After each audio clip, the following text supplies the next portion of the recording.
Oh. Well, I want to thank everybody. We thought we'd bring you some pizza and stuff. We have plenty coming, but we're doing well. We have great poll numbers. We're looking good. I think people are just tired of it with these people. He goes on a vacation. He comes back. He goes on another vacation. And they're talking nuclear war. Okay, we have a guy talking nuclear war, and we have somebody that has no clue. It's terrible, and she's worse than he is. She's a Marxist, and she's worse than he is, frankly. So it's so disappointing. Can you imagine? He's on vacation in California. They basically take away his nomination. Nobody's ever seen anything like that before. So he leaves and goes on vacation. He got 14. In all fairness to him, I'm no fan of Sleepy Joe, believe me, but he got 14 million votes. She got no votes, and they took it away. And, they did the same thing. We signed up RFK, who's great. He's a good guy. But they wouldn't let him compete. They wouldn't let him. If he competed as a Democrat, he would have won. I think he would have won the nomination over. Then I would have had to run against him. I'd rather run against these people. But, it's just one of those things. But we were in the neighborhood. We were talking to the National Guard. It was great. It was really fantastic. And I said, we got to come over and see. We really have this. If we can win this state, we win the whole thing. We win the whole thing. We're going to win the whole thing. We have a couple of states that look real good that aren't traditionally Republican, but you don't even like to have to count on it. We have these great places that we did phenomenally on last year, as you said. We last time we had a great race in 2016, but we did much better in 2020. Think of it, got millions and millions more votes. But I will say they were both great, but there's more enthusiasm now than there was then. Wouldn't you say so? Wouldn't you say? Because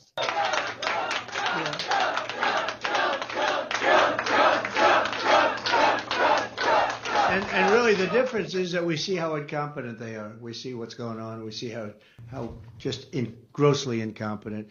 The war with Russia, Ukraine would have never happened. The Israeli attack would have never happened. You wouldn't have inflation.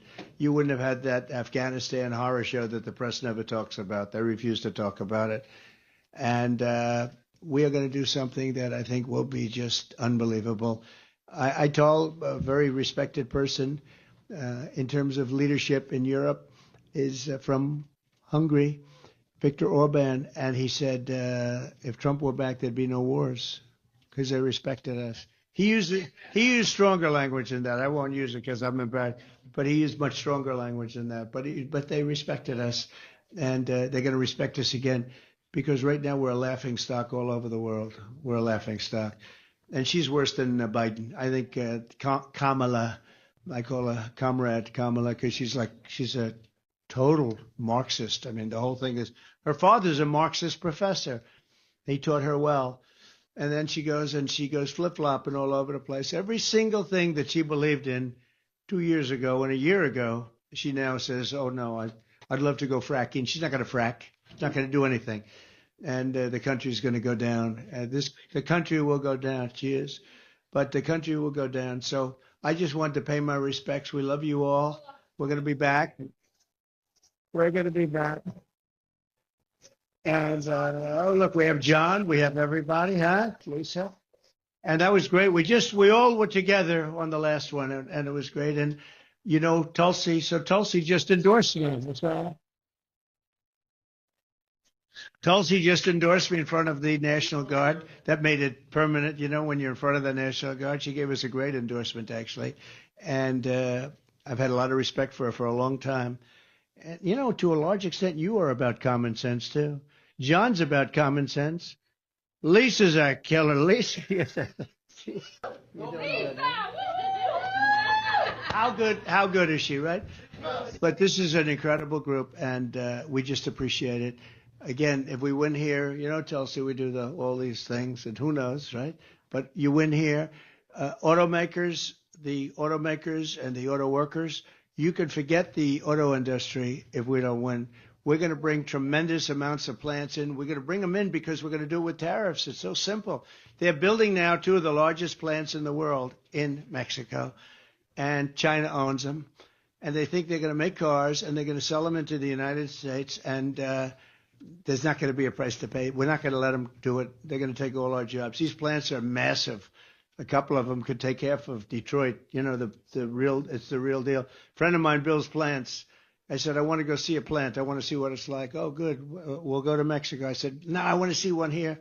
He said the big ones are being built in Mexico, and they're owned by China to a large extent. The two that I'm talking about are, oh, can you believe it? This would never happen. 4 years ago, they were not doing it because I said, if you build a plant, you got 150% tariff that we're putting, and you're not going to be able to sell your car. You can sell it, but you're not selling it in here, and they will destroy our auto industry totally.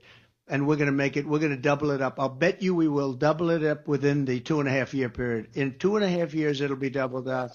So just remember. So I just want to, you ought to spread the word to this character that the head of the union, he is selling them down the tubes. I just saw a poll. We have 88% of the auto workers, and he endorsed Sleepy Joe. Crooked Joe, Sleepy Joe, I guess it doesn't matter anymore. Somebody said, oh, you shouldn't waste your time. He's the president, right? He's the president. They said, oh, don't waste your time with him. He doesn't matter. Can you believe it? So we're going to have a great time. When you look at their convention, when you look at what they were really saying, and what they weren't saying is worse. They didn't say what they're going to be doing. I will tell you, we're going to make America greater than ever before. I appreciate your support. That woman with those beautiful eyes, and she's crying. She's crying because she said, sir, you won it the last time. And we did. He won it the last time, too, by the way. I'll be honest. He's less controversial than me. He may not want, but he won it the last time. But he's doing great anyway. John is doing great. Thank you all very much. We appreciate it. Enjoy the pizza. Okay. Thank you, sweetheart. Thank you. Thank you. We'll come back. We'll be back. We'll be back a lot. Thank you very much. You want? Come on. Come on. He's a good man. You know, he's a good man. Yeah. Come on, take a picture. I guess so.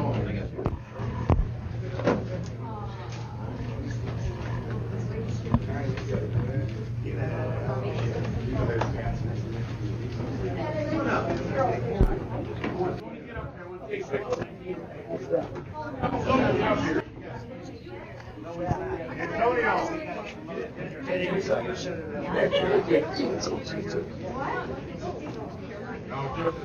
Thank you for coming to Michigan.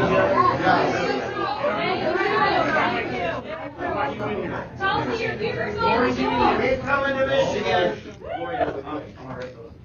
President Trump's a hero. He is our hero. Yeah.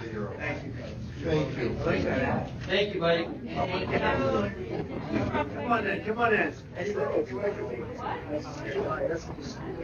is important. No, how did it work? Good? I got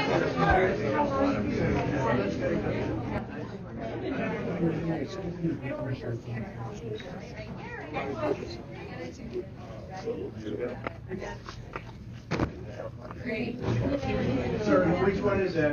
Is that the new one? We have a new one. Thank for honoring our fallen heroes.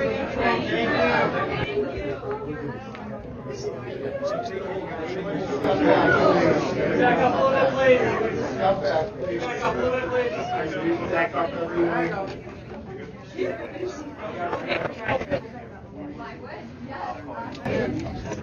I'll do it. Let's take a good picture. Sandra, this is going to make the day long.